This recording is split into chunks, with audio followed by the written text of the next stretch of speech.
আমাদেরকে সৃষ্টি করেছেন কে? আল্লাহ।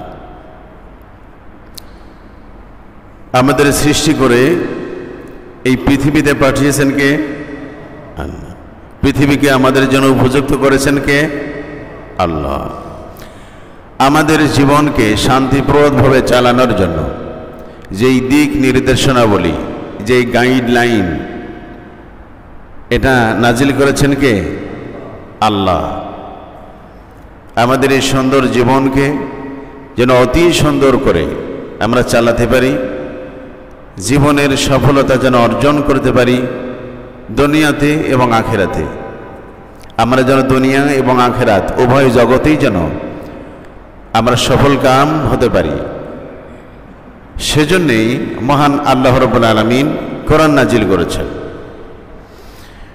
তো যেই দিনকে আপনার আমার জন্যে দেওয়ার জন্যে মহান আল্লাহ রাব্বুল আলামিন জিবরিল আমিনকে প্রায় 24,000 বারে পৃথিবীতে প্রেরণ করেছেন, সেই দিনকে আমাদের বুঝে নেওয়া দরকার, সঠিক কিনা? আমরা যে আল্লাহর প্রতিনিধি এই পৃথিবীতে, মহান আল্লাহ রাব্বুল আলামিন আমাদের যে প্রতিনিধি হিসেবে সৃষ্টি করেছেন, সে কথা সূরা বাকারার মধ্যে আল্লাহ বলছেন। আমাদের সৃষ্টির আগেই ফেরেশতাদেরকে এই প্রস্তাব করেছিলেন মানব সৃষ্টির ব্যাপারে। আল্লাহ রাব্বুল আলামিন বলছেন, ইন্নী জাইলুন ফিল আরদি খলিফা। হে ফেরেশতারা, পৃথিবীতে আমি আমার প্রতিনিধি সৃষ্টি করতে চাই, যারা আমার কথা মেনে চলবে, আমার দেওয়া সংবিধান অনুযায়ী জীবন পরিচালনা করবে, জীবনের সকল কাজ তারা করবে, আমার দেওয়া নিয়ম পদ্ধতি তারা জীবনে মেনে চলবে। আমার খলিফা, আমার প্রতিনিধি, আমার দেওয়া কাজগুলিকে তারা করবে। ফেরেশতারা কি বলেছিল?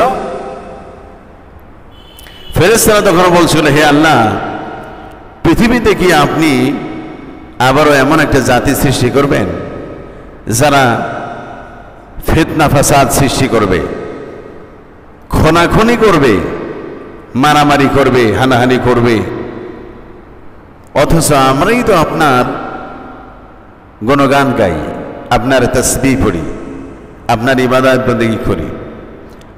ফেরেশতাদের কথা ছিল এমন, যেহেতু আমরা আপনার ইবাদত বন্দি করতেছি, আমরা কোনো মারামারি হানাহানি খুনাখুনি করি না, কাজেই ইতিপূর্বে জিন জাতি যেমন এখানে মারামারি হানাহানি করেছে, এই পৃথিবীতে আর একটা জাতি আপনার প্রতিনিধি সৃষ্টি করলে তারাও এমনটি হয়তো করবে, কাজে ওটা দরকার নাই। এই কথা থেকে আমরা জানতে পারলাম যে আমরা আল্লাহর প্রতিনিধি পৃথিবীতে। আমরা মানুষ কি? ইন্নী জাইলুন ফিল আরদি খলিফা, আমি খলিফা সৃষ্টি করব। খলিফাই আল্লাহ রাব্বুল আলামিন সৃষ্টি করলেন। আর প্রথম খলিফা কে ছিলেন? হযরত আদম আলাইহিস সালাম। আদম থেকে সৃষ্টি করলেন তার স্ত্রী হাওয়াকে। এই দুইজন থেকে আমার অসংখ্য মানব মানবী পৃথিবীতে সৃষ্টি করলেন। সূরা হুজরাতের মধ্যে আল্লাহ রাব্বুল আলামিন বলেন, ইয়া আইয়ুহান নাস ইন্না খলাকনাকুম মিন যাকারি ওয়া উনসা ওয়া জাআলনাকুম শুউবান ওয়া কাবাইলা লিতাআরাফু। হে মানুষ, আমি তোমাদেরকে একটি পুরুষ এবং একটি নারী থেকে তোমাদেরকে সৃষ্টি করেছি।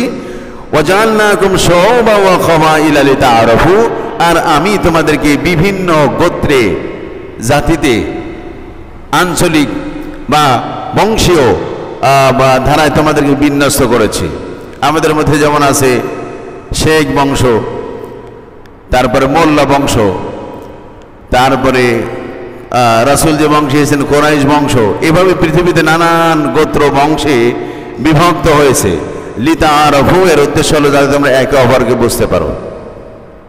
মহান আল্লাহ রাব্বুল আলামিন আমাদের জীবনের সকল ক্ষেত্রে বিধান দিয়েছেন, দায়িত্ব দিয়েছেন। এই ক্ষেত্রে আজকে আমি আলোচনা করব আমাদের দায়িত্ব নিয়ে।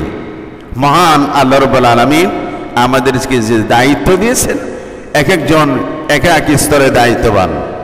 একজন মানুষ তার ব্যক্তি জীবনে নিজের উপর সে নিজে দায়িত্ববান, পরিবারের উপরে দায়িত্ববান, তারপরে সে যে ইমাম হবে, ইমাম হিসেবে টোটাল জনগণের উপরে সে দায়িত্ববান, স্ত্রী, স্বামীর, পরিবার এবং সন্তানদের উপরে দায়িত্ববান।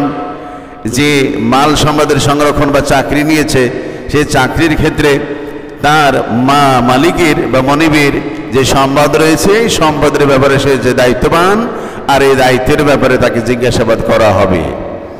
বুখারী শরীফে রাসূল করিম সাল্লাল্লাহু আলাইহি সাল্লাম 7138 নম্বর হাদিসে এসেছে, আল্লাহ রাসূল বলেন, আন ইবনে ওমর রাদিয়াল্লাহু তাআলা আনহু আন্না রাসূলুল্লাহ সাল্লাল্লাহু আলাইহি ওয়াসাল্লাম قال ألا كلكم راع وكلكم مسؤول عن رعيته فالإمام الذي راع على الناس وهو مسؤول عن رعيته والرجل راع على أهل بيته وهو مسؤول عن رعيته والمرأة راعية على أهل بيت زوجها وولده وهو مسؤول عنهم وعبد الرجل راع عن مال سيده وهو مسؤول عن رعيته।